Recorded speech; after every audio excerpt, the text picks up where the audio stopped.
बात करते हैं पेज नंबर 44 की। Welcome back students. Welcome to Shri Krishna GS academy. DPSP को हम पढ़ रहे थे, उसको कंटिन्यू करते हैं। पेज नंबर 44 है ये।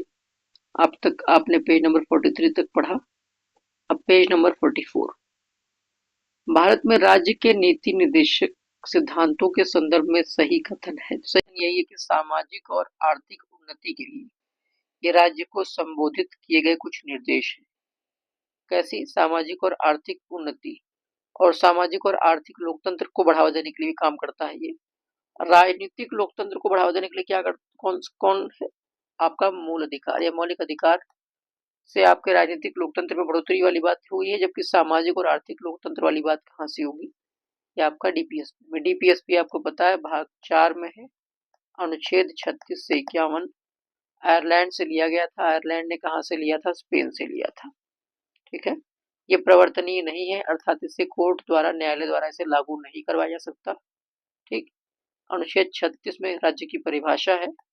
37 में क्या कहा गया कि प्रवर्तनीय नहीं है, इसकी प्रकृति की बात की, प्रकृति के बारे में बात कही गई है। 38 में कहा गया कि जन कल्याण के लिए कार्य करता है। सिंपल सी बात है। अब आगे देखते हैं।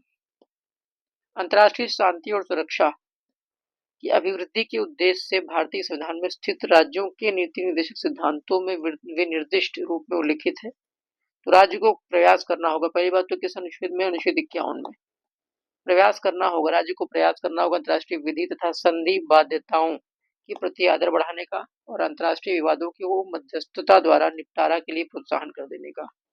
राज्य के नीति निर्देशक सिद्धांत संविधान के अध्याय 4 के अनुच्छेद 36 से 51 में बता चुका हूँ। संविधान के भाग 4 में विवरण प्रस्तुत है राज्य के नीति निर्देशक सिद्धांत का, अनुच्छेद 36 से 51।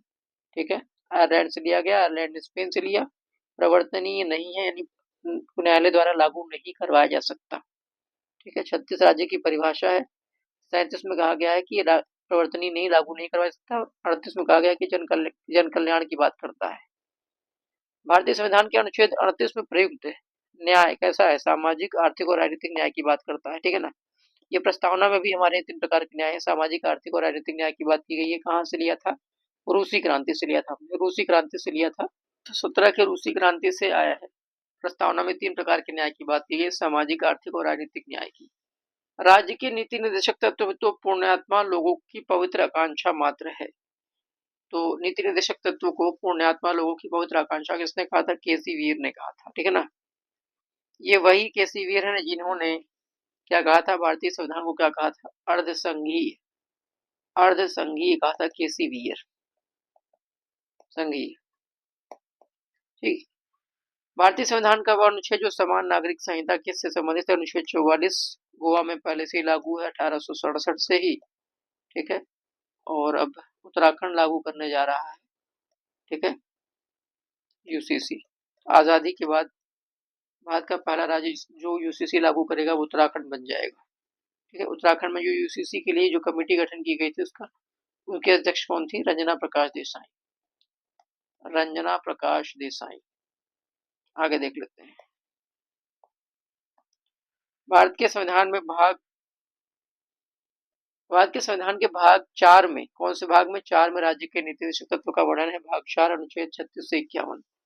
राज्य के नीति निर्देशक तत्वों का वह अनुच्छेद जो राज्य को निर्देशित करता है कि वे उद्योगों के प्रबंधन में कामगारों की सहभागिता सुनिश्चित करें। तो अनुच्छेद 43 ए में कहा गया है कि उद्योगों के प्रबंधन में कामगारों की सहभागिता सुनिश्चित करना है। तो 43 कहता है, सॉरी, अनुच्छेद 41 में कहा गया है काम, शिक्षा, लोक स्वास्थ्य, लोक सहायता, इन सब की बात कही गई थी। अनुच्छेद 42 में कहा गया कि काम तो दो, लेकिन काम कैसे दो? मानवोचित दशा में दो, न्याय संगत दो। और प्रसूति सहायता की बात कही। अनुच्छेद 43 में क्या कहा गया? 43 में कहा गया कि कुटीर उद्योग को बढ़ावा देना है। और दूसरी बात ये भी कही गई कि जो निर्वाह मजदूरी आपने काम दिया 41 में, काम कैसा दे? मानवोचित और न्याय संगत दशा में होना चाहिए। और दूसरी बात, आप काम दे भी रहे हो तो कैसे? उसके लिए मजदूरी भी तो दो। तो निर्वाह मजदूरी आपको देनी है काम के लिए। काम के निर्वाह मजदूरी की गारंटी भी आपको यहाँ देनी है 43 में। कुटीर उद्योग को बढ़ावा देना है। फिर बाद में 43 ए जोड़ दिया गया। 43 ए में क्या कहा गया? 43 ए में अपना याद रखना बस खाली कि उद्योगों के प्रबंधन में, जो भी उद्योग है उसके प्रबंधन में कामगारों की भी क्या होगी? सहभागिता होगी। इसको ध्यान देना है। 43B में जो है सहकारी समितियों की बात की गई है, सहकारी समितियों का गठन और उसका लोकतांत्रिक तरीके से क्रियान्वयन की बात की गई 43B में। 44 में यूसीसी है, ठीक है, स्पष्ट है चीजें।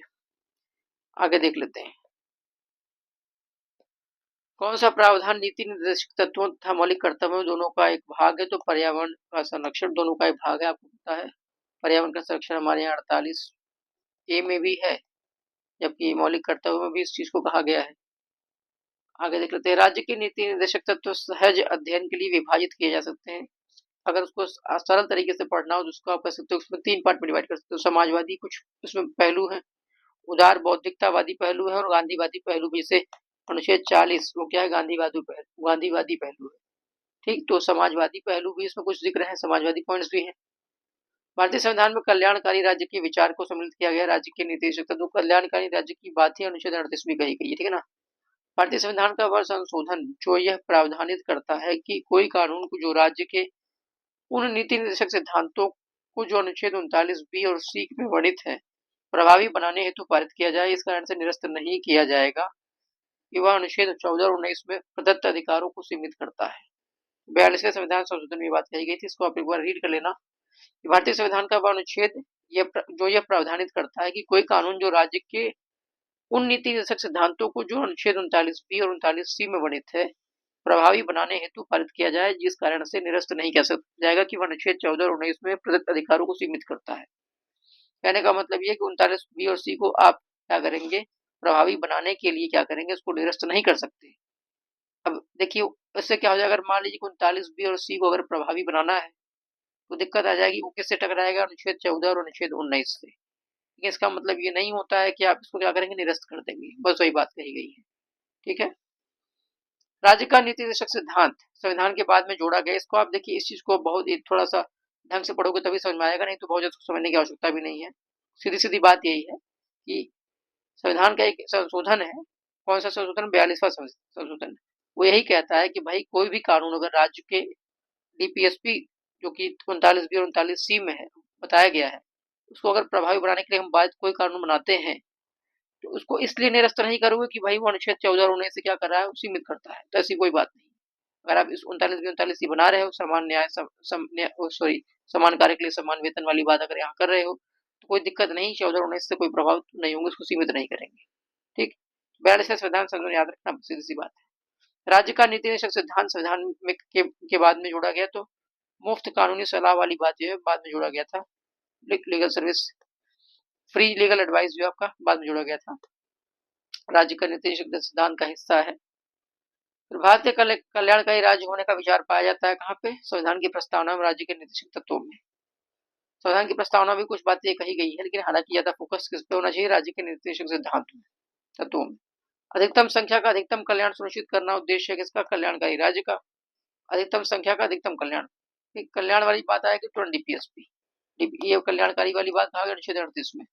राज्य के नीति निर्देशक तत्वों को लागू करना कर्तव्य है किसका, राज्य का। ये कर्तव्य है, लेकिन इसको ये प्रवर्तनीय नहीं है, कोर्ट इसको लागू नहीं करवा सकता। राज्य का मन होगा लागू करेगी, नहीं करेगी। राज्य के निर्देशक सिद्धांतों का उद्देश्य नहीं है क्या, एक धार्मिक राज्य की स्थापना करना, जिसकी धार्मिक राज्य की स्थापना करने कोई बात ही नहीं है। समान कार्य के लिए समान वेतन भारत के संविधान में सुनिश्चित किया गया, कैसे, टीपीएसपी के द्वारा। समान कार्य के लिए समान वेतन 39D में इस बात को बताया गया है।